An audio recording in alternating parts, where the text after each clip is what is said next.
Welcome everyone. Thanks for joining us today for the session on bylaws, rules, and managing enforcement and facilities during COVID-19. We're really very fortunate. Paul Mendez is here today to join us. And just a few little notes. Thanks to Proline Property Management for sponsoring this week's event. And Proline provide management services across Vancouver Island. And their main office is Victoria and Nanaimo, so feel free to contact them for services. And there's our great stunning picture of Paul and how you can reach him. And if you want to join him on Twitter, there's his handle, so that's great. Just a quick little reminder for everyone, please, if you submit a question through Q&A, we will deal with them at the end as a grouping. You might not get your very specific question answered. If you do have more specific details, by all means, you can email Paul or me or the office in general. Don't identify your strata plan or your personal information during the webinar if you've submitted a question.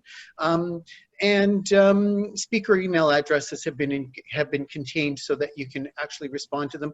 Again, this session is recorded and will be posted on the CHOA website later today for reviewing and access. So Paul, it's all over to you, and I'll sit quietly unless you call my name. Thank you, Tony.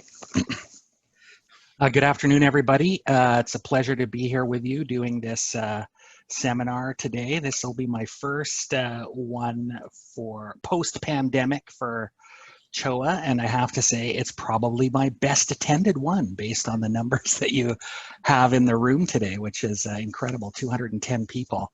I really hope that people are embracing video conferencing as a means to have meetings and educate members, and I'm glad to see that Tony and CHOA are really leading the pack on this. So without any further delay, we'll get right into it. So as you all know, a strata has to have bylaws, and bylaws basically provide for those things on there that we have on the slide: control and management and maintenance, use and enjoyment of strata lots, common property, and common assets of the strata corporation. Next slide. We must have bylaws to manage certain issues in the strata. So we've got bylaws around meetings, which would include your council meetings and general meetings, council elections, how and when strata fees are paid, penalties for violating the bylaws or rules, how people can use their strata lots, how people can use the common property, how they might use a common asset. All of those things are regulated by the bylaws. Who's responsible for maintenance and repair? Very important question, because generally speaking, under the bylaws, owners are responsible for their strata lots, and stratas are responsible for common property and those parts of the strata lot that they've agreed to repair and maintain as set out in the bylaws. And then the other main flashpoint, I think those last two bullet points on the slide are the main areas of the bylaws that people tend to look at: responsibility for maintenance and repairs, and then how alterations to all property is regulated. Next slide. Thank you, Tony. So the standard bylaws, which if you go online and web search for Strata Property Act, and you get the Strata Property Act to pop up on your screen, if you scroll down to the bottom of the page, you will see a link to the table of contents. If you don't see it there, you click on it. At the very end of that are going to be the schedule of standard bylaws. Those bylaws do apply to all stratas unless the strata has filed a different set of bylaws in the Land Title Office. And one thing I will say to you, if you're doing your own bylaw amendments and registering them at the Land Title Office, you do want to be careful when you're repealing and replacing certain bylaws. And a lot of people like to have a bylaw or a statement in the resolution that the standard bylaws are repealed and do not apply. I think it's okay to do that. Just make sure you're not missing any of those fundamental provisions of the standard bylaws that are in there for very good reason. It's not uncommon, for example, to see standard bylaws be repealed and then the new bylaws have no pet restrictions in them, or no use of strata lot bylaw in there because it was inadvertently omitted from whatever the amendment package was. So the other thing I'm going to say to you is, especially for owners who are buying into new strata developments, is always make sure to get a registered copy of the bylaws. That's the bylaws that you find at the land title office. That is going to be a more reliable set of paper than if you just get a consolidation of what the strata tells you is registered at the land title office. If you want to be 100% sure, and you're looking at a property, make sure your realtor gets you the registered bylaws. If you're in a smaller strata, and yes, duplexes, triplexes, fourplexes are all stratas typically, and you have a registered strata plan, the standard bylaws automatically apply. Most people think if they're in a duplex, the strata has no bylaws. It in fact does have the bylaws. They're the standard bylaws, unless the owners approve different bylaws and register them at the LTO. Next slide. So to amend the bylaws, you'll have to note a couple of things, okay? The bylaws are unenforceable if they don't comply with the Strata Property Act, the Strata Property Regulation, the BC Human Rights Code, and any other enactment or law. So even though the Strata Property Act is above the bylaws themselves must comply with all other laws. So for example, a bylaw that prohibited, let's say, people from owning a unit if they were disabled, because the units couldn't accommodate a wheelchair. Such a bylaw would be contrary to the Human Rights Code, which protects people from discrimination based on disability. It would therefore be unenforceable. Sometimes bylaws are enforceable in most cases, but due to something like the Human Rights Code, they might be unenforceable in a specific case.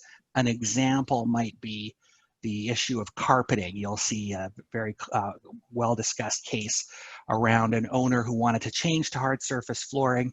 The bylaws prohibited it, required carpet. This owner was able to establish that she had a severe allergy to dust. Bylaw is illegal, but its enforcement in her context would be contrary to the Human Rights Code. So very important. Bylaws must comply with the law, including those very important pieces of legislation, the Strata Property Act and the Human Rights Code. Amended bylaws cannot destroy or modify an easement under Section 69. Not a lot of people know about this provision of the legislation. It's basically what gives each strata lot owner the right to run pipes and wires and other facilities through other people's property in a strata. So easements cannot, bylaws cannot modify or terminate that easement. And you cannot prohibit an owner from freely selling, leasing, mortgaging, or otherwise disposing of a strata lot. The only exception to that, of course, is the ability under the Act to impose rental restrictions. So very common bylaw amendments are rental restrictions that limit the number of units that can be rented or prohibit rentals altogether. Age restrictions, which limit the age of occupancy by owners and other occupants in the units. Used to be, we all remember, buildings could be 55 plus. Now we can have, since 2009, 19 plus buildings, 40 plus buildings. I haven't seen any buildings yet, Tony, with no one allowed to live there who's over 65. Have you? I'm sure it's coming.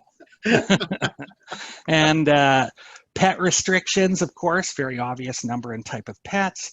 Surveillance bylaws, which is actually I like that term surveillance when I'm talking about the government, not so much when I'm talking about stratas. I think of it more as security in the context of the strata. But if you are going to, for example, have a fob system or a closed circuit television security camera system, The Office of the Privacy Commissioners published a guide on how those things are regulated or should be regulated by the strata.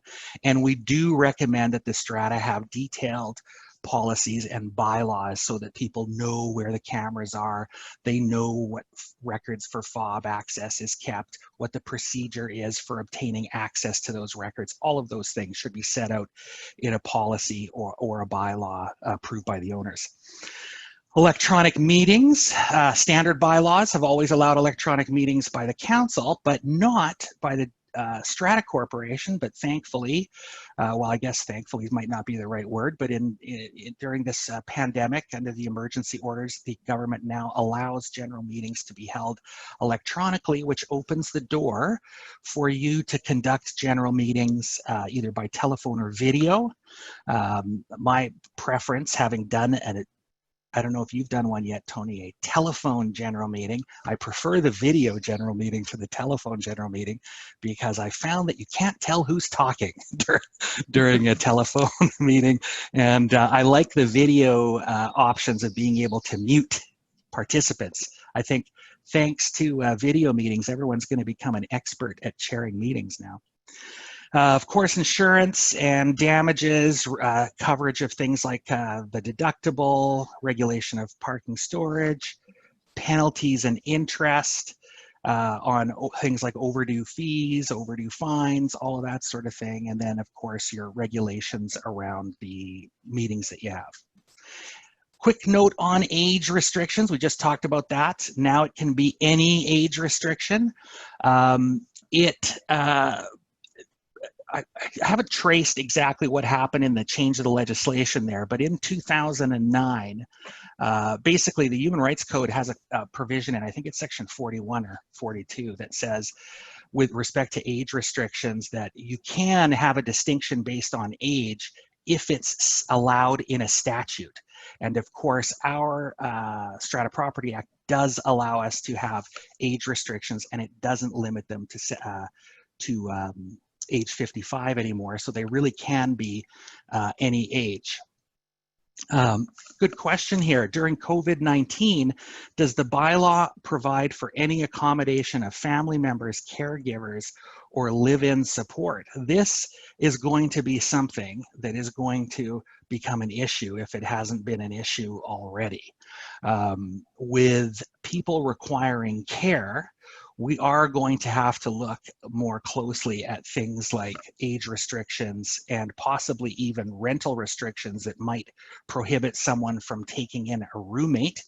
Or another way it might impact your strata is on the hardship. A person might say, oh, I need to move to Prince George to take care of my mother. I need to rent out my apartment while I'm away because I'm going to be taking a place in PG and I can't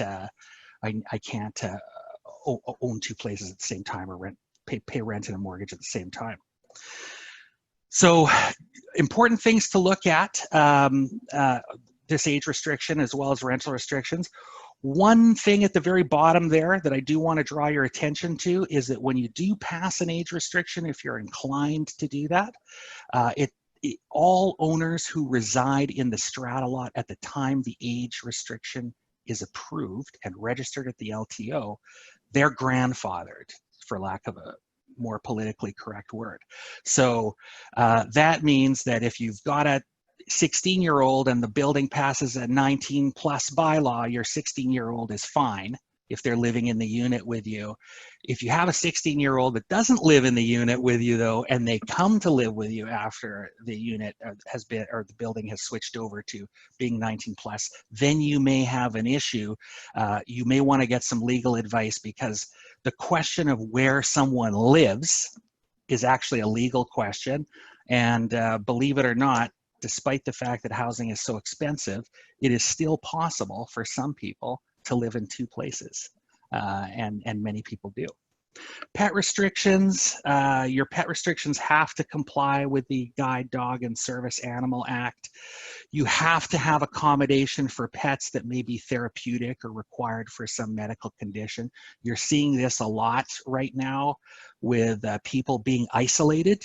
I am fielding a lot of calls where people have gone and receive prescriptions or recommendations from a therapist that they need to get a dog or a cat or a budgie because they're basically suffering from loneliness and isolation in their apartment.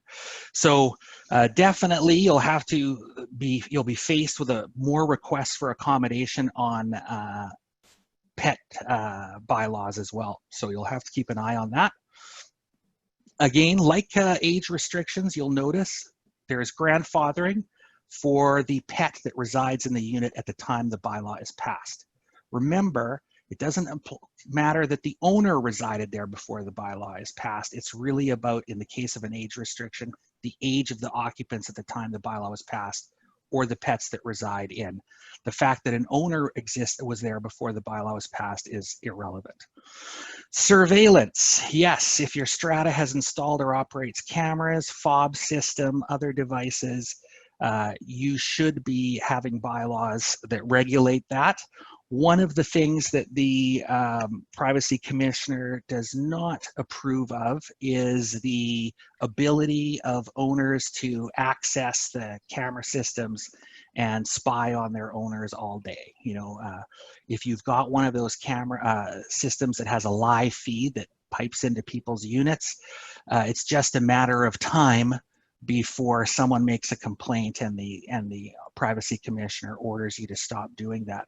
I, in fact, had a case where I was on for a strata where a person who was a frequent visitor to the strata made a complaint to the office of the Privacy Commissioner.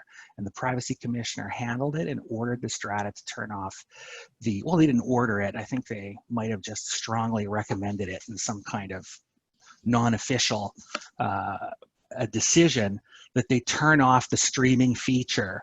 And that fellow, we sort of guessed based on his evidence, was actually married, but seeing a paramour that lived in the unit and didn't want to be filmed coming and going.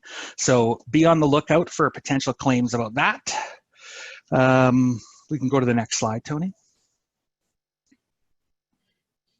Electronic meetings, great. So under the ministerial order, stratas can now conduct general meetings electronically, provided that there is a method that enables participants to communicate with each other.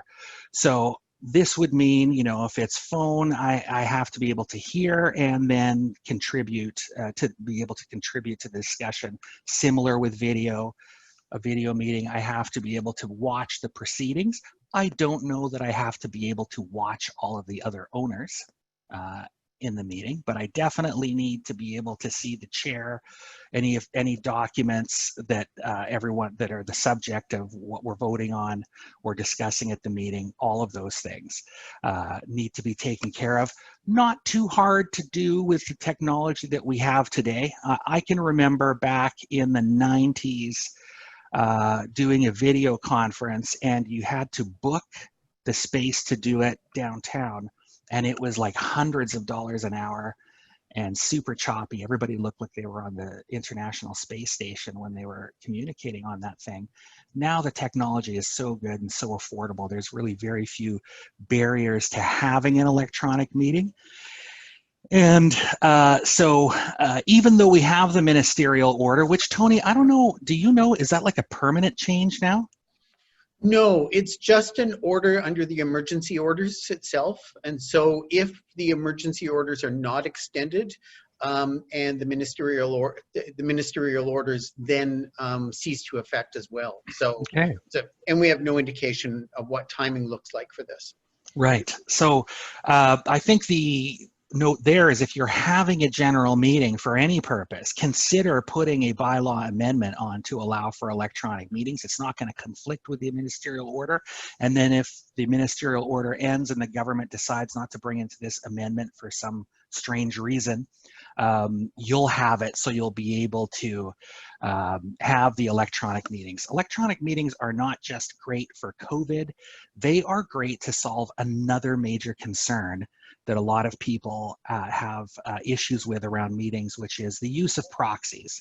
You know, if you can encourage people to participate electronically, then they're less likely to need to participate by proxy, and so you may see a result a decline in the use of proxies as time goes on, as owners even overseas could participate in a meeting subject to the timing.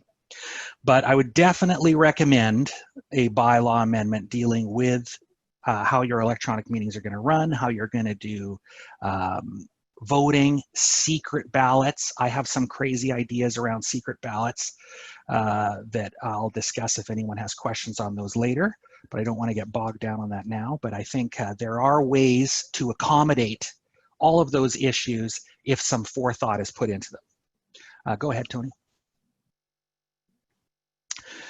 Yes, insurance and damages. We have those bylaws. Most of us have the bylaws, the standard bylaw that an owner shall not cause damage to common property and common assets. Then we have a bylaws that allow us to pursue an owner for an insurance deductible in the event that an owner is responsible for the loss giving rise to the deductible. Those bylaws should be reviewed periodically because it's a highly litigated subject, especially now in the CRT.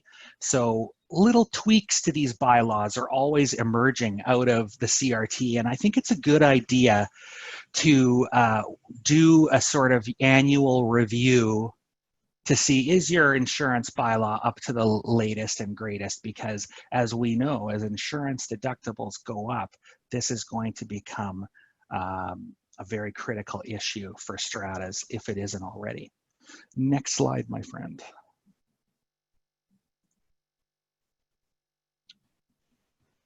Parking and storage lockers. Oh my goodness. Luckily, we have very few conflicts about parking and storage lockers. Yeah. So this is a major flashpoint. I think one thing that you really need to do is get a good understanding of how the parking is allocated, how it is, and storage lockers. I'll sort of, if I use the word parking space or storage locker, I'm referring to those interchangeably. You want to know how they were originally allocated and how that allocation has been managed over time. Generally speaking, you'll find that parking sort of falls into several categories. Very rarely a parking space will be a strata lot. I've only seen one strata plan like that. You've probably seen more than one, Tony, but I've only seen one strata plan like that in New West where the parkade had strata lots that included a number of spaces in it. And I think there's one in Whistler too that I've also seen. So we've got strata lots, very rare. More common, limited common property. They'll be designated as LCP for specific strata lots. And then the more common than that is parking as common property, and it's either governed by a lease that the developer entered into with a related company when the strata plan, before the strata plan was filed, or administered by the strata council in some way. So look at your parking and storage bylaws, take into account whether you have a lease, take into account whether those spaces are LCP, take into account whether you need to charge any user fees, and then the increasing demand there is now for things like electric vehicle charging stations. How are you going to allow people to put those in? How are the user fees going to be charged for the electricity it's consumed, et cetera, et cetera? All of those things need some detailed thought. Next slide, Tony. Penalties and interest. Okay, so interest maximum for late payment on special levies and strata fees is 10% per year, calculated monthly, compounded annually. So you can have a lower interest rate than that if you like, but you can't have a higher one. And some bylaws do have higher rates of interest, or interest rates that when they're calculated turn out to be more than 10% based on the way the calculation is done. Rules, which is actually an important tool during the pandemic, which we'll probably talk about a little more in a moment. Rules are a very flexible way for the council to basically establish rules for the governing of the use and enjoyment of common property. The maximum fine for violating those, though, is only $50, whereas as you look at the fines for contravening actual bylaws, those are up to $200. $500 for a violation of the rental bylaw, which can be applied every 7 days for someone contravening the rental restriction bylaw, and then $1,000 per day for short-term accommodations. What I would suggest is that if you want to collect that $1,000 a day, you should make sure that you have a specific bylaw that prohibits short-term contraventions and allows you to impose this daily fine, rather than trying to do it with a regular rental bylaw that says no rentals of less than 90 days or whatever it might say. Have a specific prohibition on short-term rentals. General meetings. This is one area that does need a little bit of work, and interestingly, our use of things like restricted proxy meetings and the electronic meetings is showing some problems in the way we do council elections and how people are nominated and voted on for council. So you should look at those, see how many council members you're required to have, what the minimum is. If you're in a strata that has residential and commercial, be on the lookout for bylaws that say there has to be a certain number of people who are commercial unit owners. If you're in townhouse and apartment with separate sections, and we have bylaws that say a certain number of council members from a certain section. One thing that always concerns me about those bylaws is what happens when you have a council that doesn't meet that criteria, and there's case law suggesting that your council is basically incapacitated and may not have the authority to make decisions because it's missing one of its mandatory council members, be it the one representative from commercial or the one representative from the townhouse section or whatever it might be. Codify the voting methods that you have. Removal of secret ballot provisions. Right now, this is something I've been recommending to people well before the pandemic, is to consider removing secret ballots for all votes except perhaps for elections to council or 3/4 vote resolutions. You know, the major decisions where secrecy might be important. I don't want anyone to know that I don't like Joe Smith, which is why I voted for somebody else on council. I don't want anyone to know that I'm against the window repairs. So I want a secret ballot. I think secret ballots can be abused by some people where they're asking for secret ballots simply because the bylaws say a secret ballot must be held if someone asks for one. So I always recommend taking that out. And now that we have electronic meetings, we might actually want to think about a special set of bylaws for electronic meetings that maybe do not allow for secret ballots. So give some thought to that, how you're going to collect and count votes. All sorts of good options around there. From the professionals that you're dealing with. Next slide. Thank you.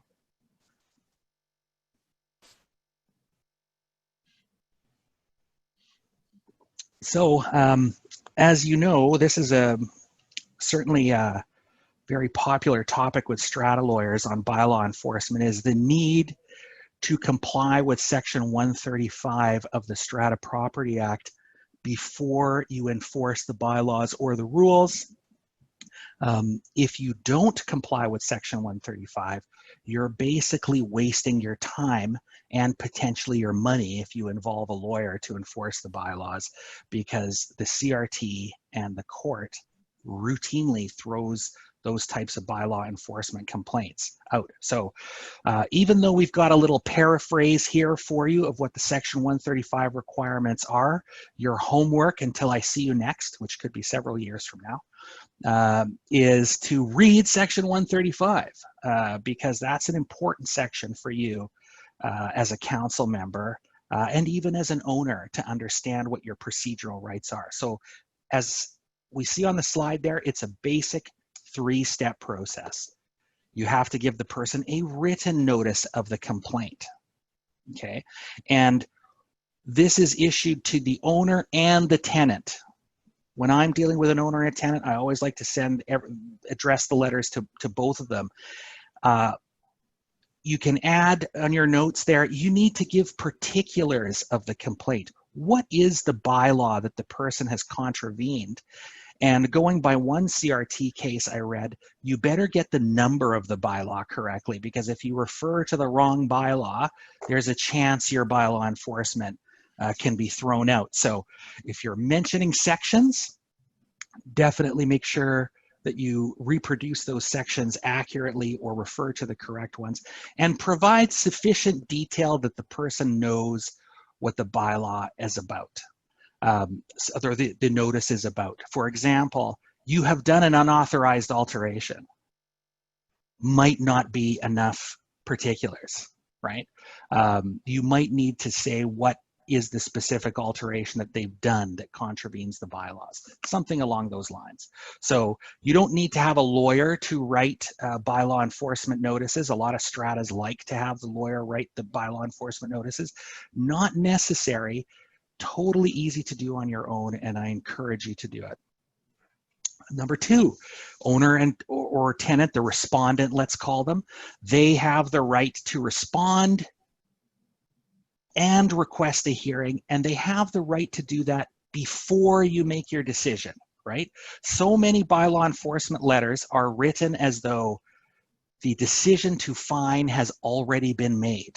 And I want to encourage you to look at your communications around bylaw enforcement and ensure that on the surface, that correspondence appears to be neutral in nature and not having reached any conclusion before you have heard from the other person, right? So the letter should say, we've received a complaint that you have a dog in your unit contrary to the bylaws that prohibit a dog over 10 pounds or a second dog or whatever it might be.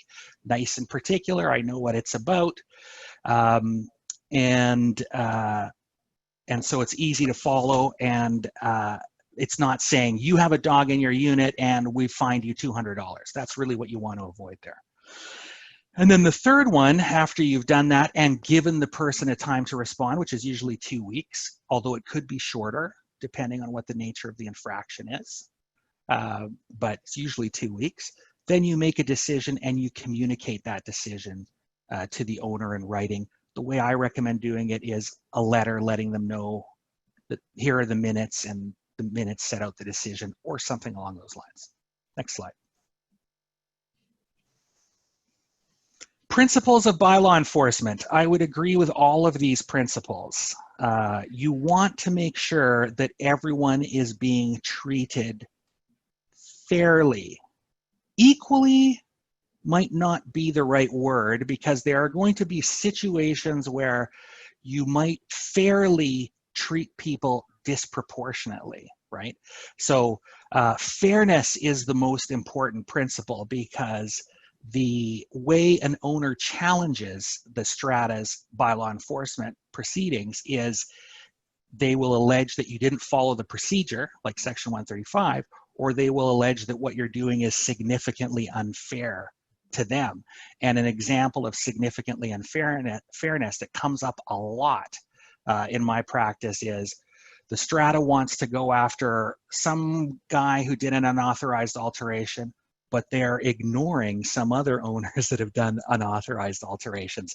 That could be a defense, depending on the facts of the case, and entitle an owner to some relief under 164. Notices must be issued in writing. It's best to have all your communications with the owner in writing. The complaints, though, whether they come from council, the strata manager, the building caretaker, an owner, a visitor, whatever, those don't have to be in writing. But it's ideally they should be in writing so that there's a record of what the complaint was that was received. But the Act does not require complaints themselves to be in writing. And then at the end, you're going to record your decisions in your minutes and then communicate those to the respondent. If the respondent asks for a hearing, you have to have the hearing within 1 month. And if the hearing was required a decision to be made, then you have to communicate that decision within 7 days. Next slide. So how are we managing common facilities during COVID-19? The good news must be, Tony, that people are so well behaved and no bylaws are being contravened during the pandemic. No? Would you like to see the email list? Yeah, exactly. So, and then, you know, we have this unfortunate situation where how you respond to the pandemic is so politicized, even though it literally has nothing to do with politics. It's all about common sense. But we've got some flashpoints, right? So the opening of facilities, pools, hot tubs, gyms, reception rooms, other shared recreational facilities, significant pressure for councils, how many people you allow in an elevator, what to do about now everyone's shopping online and, you know, packages are constantly being delivered. And, you know, like my street now, I look out the front window while I'm working from home and the same Canada Post guy drives on our street about 10 times a day. And so I can imagine what it must be like in stratas with, you know, 30, 50, 100, 200, you know, 400 units. It's got to be insane with the amount of deliveries going through. So fortunately, the council can adopt rules to deal with things like, you know, the use of common amenities, things like deliveries, loading zones, how many people go into elevators, all of those things, unlocking stairwells so that people can walk. All of those things are things that councils can do through the use of rules. Rules are established by the council by majority vote at a duly convened council meeting. If you're not imposing a user fee in the rule, then it's effective as soon as it's communicated to the owner. So let's say today we were having a council meeting and we've decided, you know what, now that things are softening up and you know, the cases are more under control, we're going to increase our elevator capacity from 2 persons to 4. That can be done by a rule, and as soon as you communicate it to the owners through the minutes or through a portal or by posting signs in the appropriate place, it's ready to go and you can start enforcing that rule if you wish. So the rule stays in effect, as you can see there, until the next annual general meeting, at which point it has to be ratified by a majority vote of the owners present at the meeting. It's interesting with all of these COVID rules, a lot of those are probably going to be in place for a while until there's a vaccine. So it'll be interesting to see if there are stratas that try to, you know, where the owners don't ratify these rules for one reason or another. It'll be interesting to see how that plays out if there is a continuation of the pandemic, which I'm going to say seems likely right now. Go ahead and move to the next slide, Tony. So make sure to include some rules for your common facilities. Here are some very good ideas. So screening procedures. Are you going to ask people to tell you where they have traveled and if they've traveled outside of the province? Are you going to ask them to tell you whether they have any of those symptoms? Check those off. You know, will you require people to undergo a temperature check? All of those things are things you can do. Registry and documentation of the records that you're keeping. You do want to make sure that you are tracking, for example, people that are using common facilities. Is there a way that the strata can record and assist with things like contact tracing? Some stratas are preventing visitors right now, if you can believe it, visitors and guests. And it's up in the air as to whether or not such prohibitions would be enforceable. But you know, when I've been contacted about those questions, it's usually, believe it or not, from owners who have said their strata has told them that they can't have any guests. This would have been back in April. And they were like, what if, you know, it's somebody I've known for a long time or, or what have you? And my answer to those has always been, the whole purpose of these rules is not for people to figure out ways to circumvent them, but really to figure out ways to minimize the speedy transmission of the virus. So I would try to discourage people from trying to find, what we might call loopholes to the various rules. Having rules on sanitization around the building, very good idea. A lot of stratas are doing the high contact point sanitizations.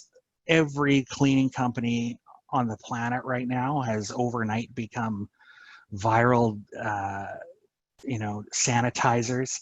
I would, if I were you, wanting to make sure you're dealing with reputable people that know what they're talking about. I don't know that everyone's a COVID expert, but certainly everyone who's in the cleaning business should know how to use disinfectants properly. Requirements for masks and face protection. This, for whatever reason, seems to be the major political flashpoint for COVID response. I would actually be curious. There's no way to poll everybody here or ask people to show their hands. That's kind of an irrelevant step today, isn't it? Because I was kind of interested by if we were in a room, I would ask, by a show of hands, how many people wear masks when they go to out in public or into crowded places. And I would hope that it is the vast majority of you that are doing that. I know that every time I wear a mask, almost every time I will have somebody who will say, that thing's not doing you any good.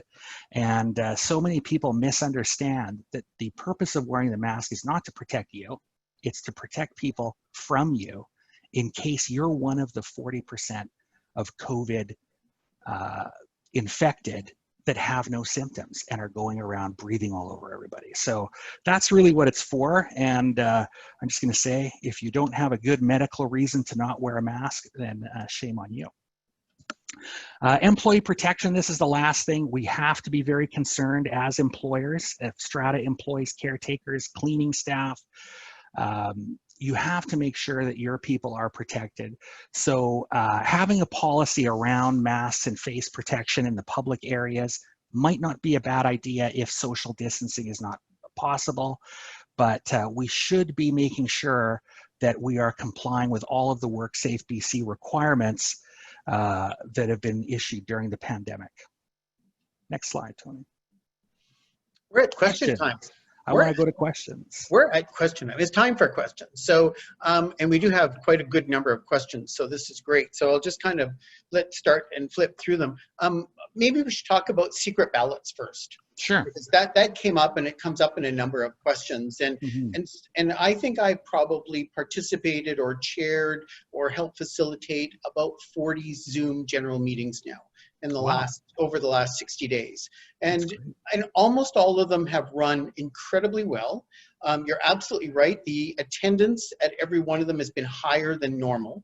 And certainly people are sending in proxies because they participated in the information meeting the week before and they're happy, so they send in a restricted proxy and it helps to establish the count. Interestingly enough, every one of the meetings had a quorum present to be when it was convened, which is often a challenge for many of these meetings. So, the numbers are certainly supported, but we've come up with a number of technical problems around secret ballots.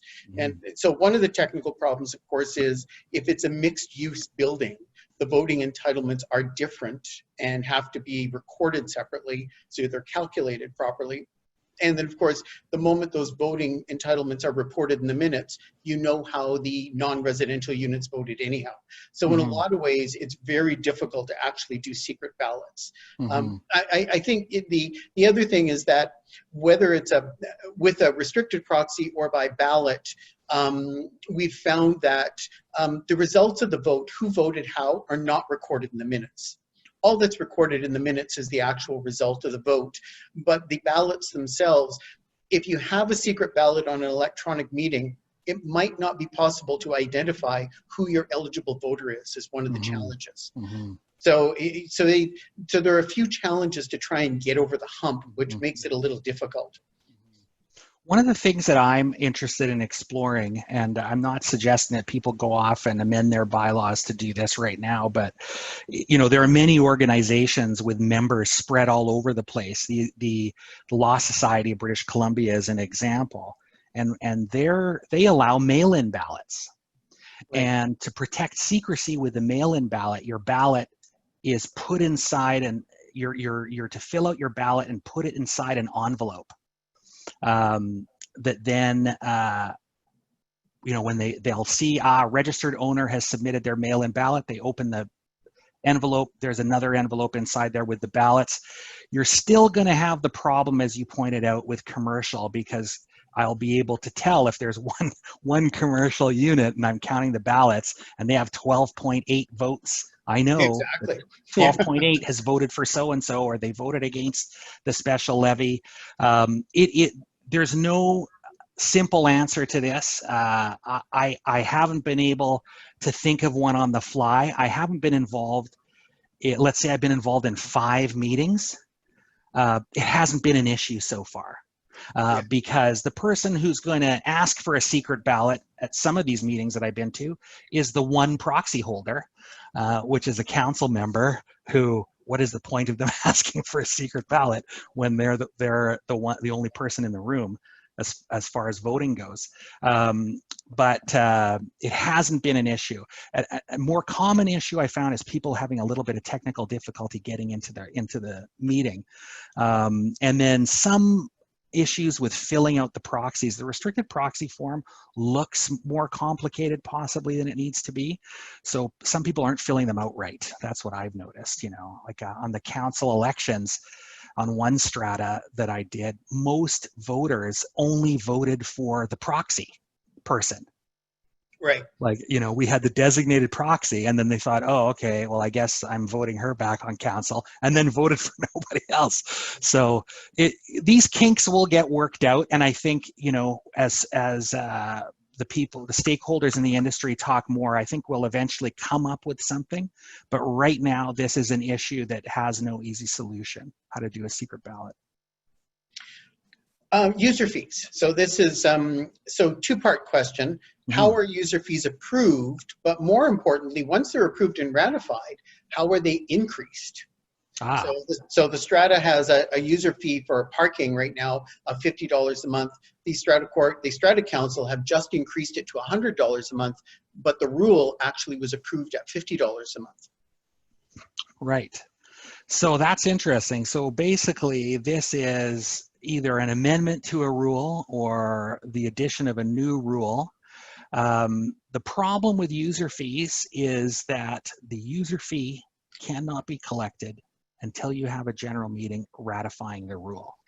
So you got to be very careful with those. You don't want to be collecting user fees improperly and then be met with a claim to have to refund those to somebody or everybody who's paid them because they weren't properly ratified at a general meeting. If there's no user fee, the rule is effective as soon as you make it and publish it. But if there is a user fee, you are going to have to wait until you have a general meeting to get it done. So just keep that in mind.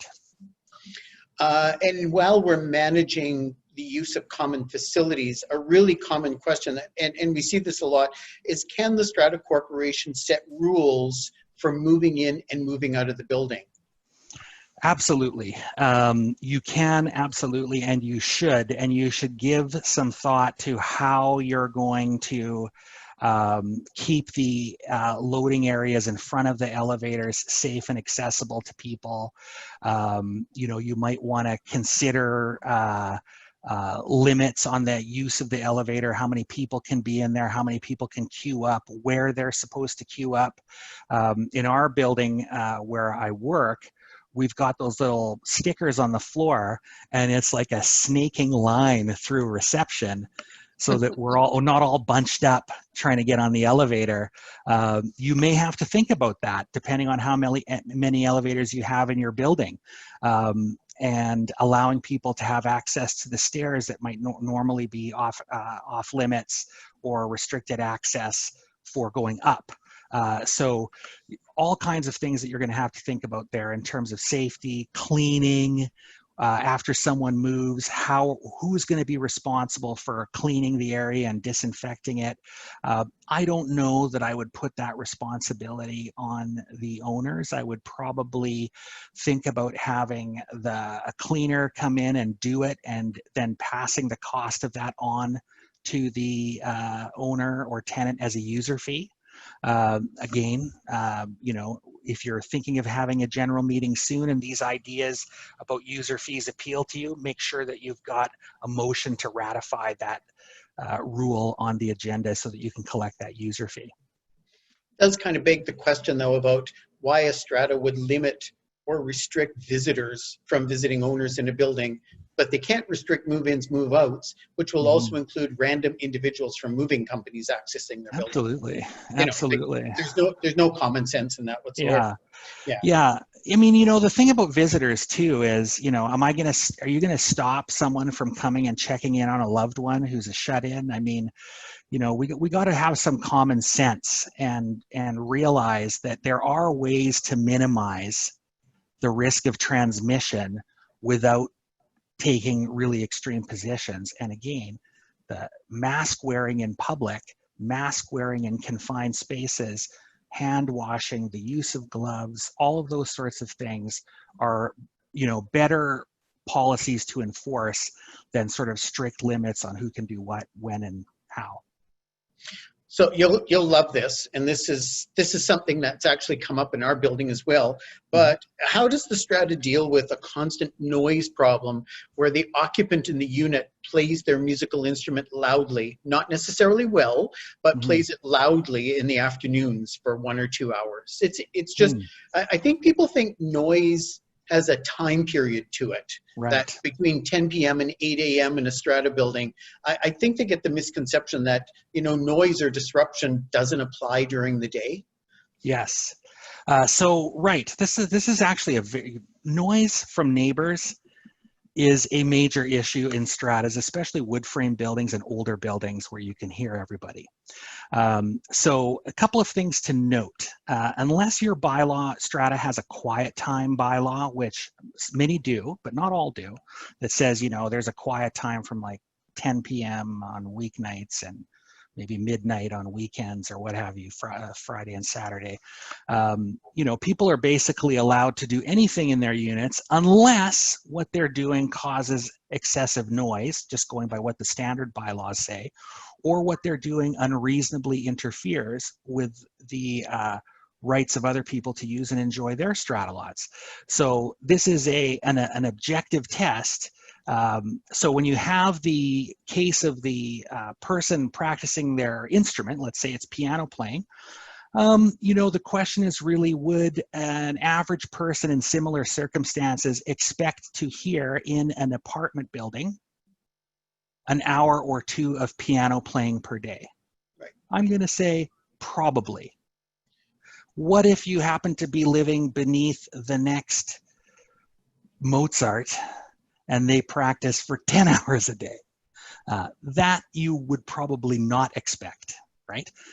Most people would think occasional practicing of an instrument, just like vacuuming or renos or occasional things that people might do that make noise, those are, I would say, within the realm of what someone would expect in a building. But it's when you get these noises, no matter what type of noise they are, that are either particularly intense or last for a long period of time, where you get into that situation where it constitutes an unreasonable noise. And it doesn't matter whether it's at noon or at 1 in the morning. If it's unreasonable in either of those two contexts, it's contrary to the bylaws. And I would imagine now, with people working at home, many people working at home with their spouse working at home, and many people working at home with their spouse working at home and their kids going to electronic school or whatever it is, there's probably a lot of noise right now. So I might say that in the context of a pandemic, we might have an expectation that we would hear more noise. We're going to hear a little more of children. We're going to hear a little more of arguing. We're going to hear a lot of Zoom meetings and conference calls, and we're going to be seeing a lot of Amazon trucks and UPS trucks pulling up to people's doors. We may have to adjust our expectations on what are acceptable levels of noise in our communities, depending, of course, on what the profile of the community is. If most people are retired, there's probably going to be less of those interruptions than if you've got a building that has a lot of young families and professionals in it who are basically working and living in the same space. So you're basically saying it's okay for me to play my bagpipes for an hour or two every afternoon? Are you good? Oh, no. Yeah, the bagpipes, that's in a special category. Drums, is another one that's in a special category. Probably, right? Yeah, I mean, I can hear my neighbor across the street playing his drums. Yeah. So another one relating to rentals is can my strata enforce its age restriction bylaw against rentals? You know what, Tony, you're going to have to tell me the answer to this question, because I always get confused about whether the human rights provisions on age restrictions apply to tenants. They do, but the residential tenancy has a different category, and the application tends to be enforceable for 55 and over. Ah, I see. Okay. That's my best answer, but it's not a complete answer because nobody knows what the final answer is, really. Yeah, I think you do want to get legal advice before trying to enforce an age restriction bylaw on an existing tenancy, because I know there are some issues with it, but I don't do a lot of residential tenancy law, so I don't know for sure. But my default position is always to recommend that people talk to my colleague Alex Chang, because he's a specialist in RTB. If you pass a non-smoking bylaw, here's a great question. So we've passed a non-smoking bylaw. Are the smokers in the building grandfathered? Oh, yes. Are the smokers in the building grandfathered? The short answer to that question is no, they are not. There's the only bylaws that we do have grandfathering on are those ones we've discussed today: rentals, age, pets. I think that's it. You can put a grandfathering clause in one of those bylaws, but some people will say you can't. What I would say is you shouldn't, because it becomes very difficult to enforce, and it also makes people sort of wonder, okay, I'm new here, I can't smoke or have my guests smoke, but the guy next door to me can smoke like a chimney. I think it makes enforcement an issue, but the important thing to get out of this is that grandfathering only in those three limited circumstances. And again, when you look at those circumstances, it's really more about, not about the owner as much as it is about the pet, the age of the occupant at the time the bylaw was passed, or in the case of the rental restrictions, it's about the tenancy more than anything else. So no automatic grandfathering. There's no common law principle around that overrides anything in the Act. It's only what the Act allows. Super. So for council hearings, so somebody's requested a hearing. There's two questions here. The first one was, does the ministerial order for electronic meetings apply to hearings with council? It doesn't have to, provided you still have the standard bylaw, which permits council meetings electronically. It automatically applies in that condition.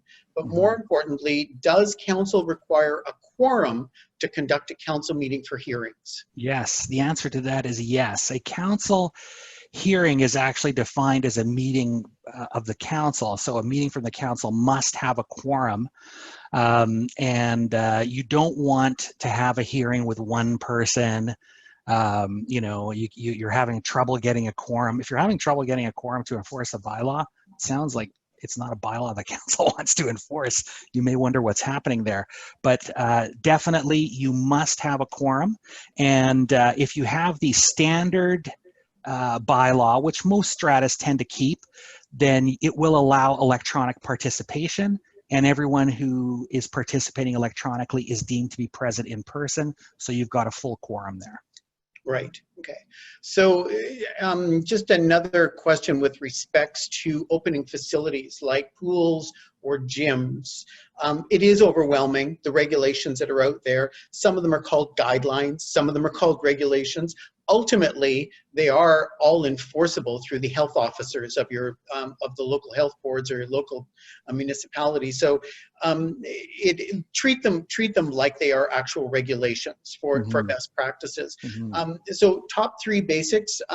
I can give you a little example of what we've done in our building with respects to opening our pool. Is we've set limited hours for the pool, Thursday to Sunday. We have a staff person who is a student working for us for the summer, who will be screening people, who will make sure that there's social distancing, who will be responsible for sanitizing space and monitoring what takes place, and for contact tracing. So we have to record who is in the pool, when they're in the pool, no visitors, no guests, maximum of 10 people in the pool area at any time, and we maintain a log which may be necessary if it turns out there's an outbreak in our building. And so, try and keep it down to some minimal standards. If you have a swimming pool or pool facilities like a hot tub that you're opening, you have to remember you are operating a commercial pool in British Columbia. And so you do have to follow the requirements for operating a commercial pool. Gyms are less stringent, but facilities like gyms may also fall under the same category depending on the orders. And again, you want to do a record keeping so you can manage contact tracing. And above all, you have to ensure sanitization and social distancing. And that includes all the adjacent amenity areas as well. So if you have a facility that you can't maintain or repair, you may be required to just simply keep it closed at this time. Doesn't make the owners happy, but the conditions may be so extensive, it might not be possible to safely manage and maintain that space. Right. That is going to be one of the real challenges for stratas. Not every strata has, on-site staff that can police how many people are in the pool and all those sorts of things. So it may be that the cost of compliance is too high and the only option is to keep it closed. Very unsatisfactory option, but unless you're in a way where you think you have the resources to enforce compliance with the health orders, it's going to be very difficult for you to maintain a lot of those amenity spaces. I'm very concerned about this actually, in terms of how it's going to affect the the market long term as well. There are people that are living in buildings with very lovely facilities that are unusable because of this pandemic, and it's a real shame. And it is costly. Whether we like it or not, it's very costly to manage these facilities. It's costly to manage them at the best of times, but it's costly to basically provide the staff support, screening, the janitorial, sanitization, the social distancing monitoring. And, and realistically, we have a significant number of complaints from individuals saying it's not real, this is not a problem. Why can't we do it on the honor system? Why can't we have a sign-in book? Well, they could also solve the problems of people shoving Christmas trees down the garbage chute, or leaving appliances in the garbage room or at the back door, or creating problems in the building. This might be a solution, but voluntary systems often don't work in buildings because the same people who are wanting voluntary systems are probably the same people who abuse them. So, the strata really has no choice but to look out after the public safety of everybody in these buildings. And to do that, it is costly. I hate to say it. We're at our time limit. And so to everyone who's joined us today, thanks so much. Thanks, Paul, for joining us. Again, if you have more questions, you can email Paul directly or myself or Donna. If I think I saw somebody saying, how do you have membership with CHOA? If you email info@choa.bc.ca, Donna will get back to you with all the membership information and details. I'm really happy to help you out. Next week's webinar, Adrian Murray is going to be doing an update on accommodation in the BC Human Rights Code. So much more information as we go forward. And as always, thanks to BC Housing for their ongoing partnership and support for public education, and to Proline Property Management for their sponsorship this week. We hope everyone has a good, safe Canada Day. There'll be no fireworks, but virtually we can all enjoy them anyhow. And we'll see everyone next week. Thanks again, Paul. Thank you. Bye-bye. Bye-bye.